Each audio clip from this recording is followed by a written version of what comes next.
Good morning everyone, আপনাদের সঙ্গে আমি মিঠির টিফিন থেকে আজকে সকালটা শুরু করলাম। আশা করবো আপনারা সকলেই খুব ভালো আছেন, আমিও খুব ভালো আছি। আর এখন টাইম হয়ে গেল একেবারে ঘড়ি কাটায় কাটায় 7টা। মিঠি বেরিয়ে পড়েছে, গাড়ি এসে গেছিল, তো ওই জন্য আর ক্লিপিংটা তখন আর তোলা হয়নি। তো যাই হোক, আমরা এবার বসে পড়েছি চায়ের জন্য। তো আমি এবার চাটা করি, তারপর আমরা একটু চা খাবো। আমার হয়ে গেছে অ্যাপেল সাইডার ভিনিগার নেওয়া অনেকক্ষণ আগে, ওটা আমি এমটি লিভারেই নিই।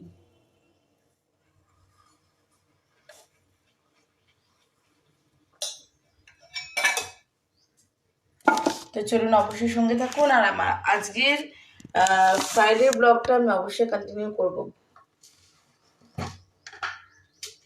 সকাল সকাল মশাইয়ের চা, সঙ্গে ব্রেড অমলেট, আর আমার চার সঙ্গে 2টো বিস্কিট। বাইরে ওয়েদার একেবারে ঠান্ডা, মেঘলা হয়ে গেছে, পুরো কুয়াশা।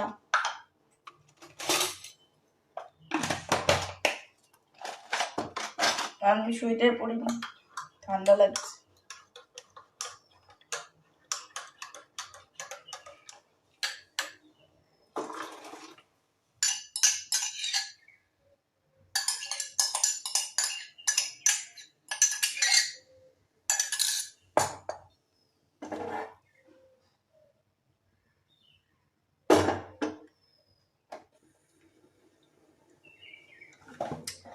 আর আমি চায়ের কাপে ওকে ডাইরেক্ট প্রেসার আছে না, তাই কফিটা দেওয়া যাবে না।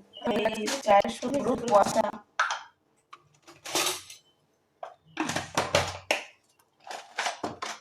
আমি সোয়েটার পরিনি, ঠান্ডা লাগছে।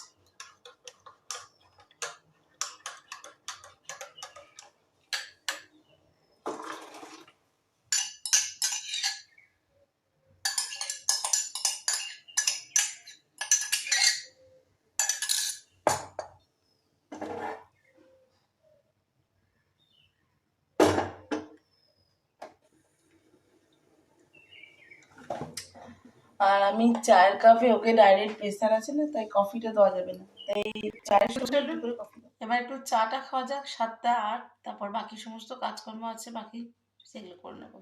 সঙ্গে থাকবে না, দেখতে আজকে ব্লগ। এবার একটু চাটা খাওয়া যাক, 7টা 8, তারপর বাকি সমস্ত কাজকর্ম আছে বাকি, সেগুলো করে নেবো। সঙ্গে থাকবে না, দেখতে একবার আজকে ব্লগ। তো দেখতেই পাচ্ছেন, এটা হলো সজনে ফুল। তো সজনে ফুল দিয়ে কারা কারা কী কী আইটেম তৈরি করেন, আমি তো আজকে এটা বড়া বানাচ্ছি। আর নর্মালি বড়াতে আমি কিছু মশলা ইউজ করব, সেটা আমি অবশ্যই আপনাদের সঙ্গে শেয়ার করব। আর আজকে যেহেতু রান্নাতে সেরকম কিছু করিনি, কেন কালকে ঝাল দিয়া কালিয়া সবটুকুই রয়ে গেছে। তো চলুন দেখায় কি কি মশলা আমি ইউজ করলাম। কালো জিরে, চিনি, ওটা ভাজা মশলা, কাশ্মীরি রেড চিলি পাউডার, একটু গোলমরিচের গুঁড়ো, একটু চাট মশলা, একটু গরম মশলা, আর অবশ্যই নুন। এই সমস্তটাই আমি ফুলের মধ্যে মিশিয়ে দেবো, মানে এই পুরো মশলাটাই আর কি আমি ফুলের মধ্যে মিশিয়ে দেবো। দেখুন আমি ফুলের মধ্যে মিশিয়ে দিলাম সব মশলাটা, আর খুব ভালো করে ফুলটার সঙ্গে মশলাটা আমি মেখে নেব। মেখে নেওয়ার পরে হয় আপনারা চালের গুঁড়ি কিংবা বেসন, অ্যারারুট, এই সবই যে কোনো ইচ্ছা আর কি, যেটা ইচ্ছা আপনাদের ইউজ করতে পারেন।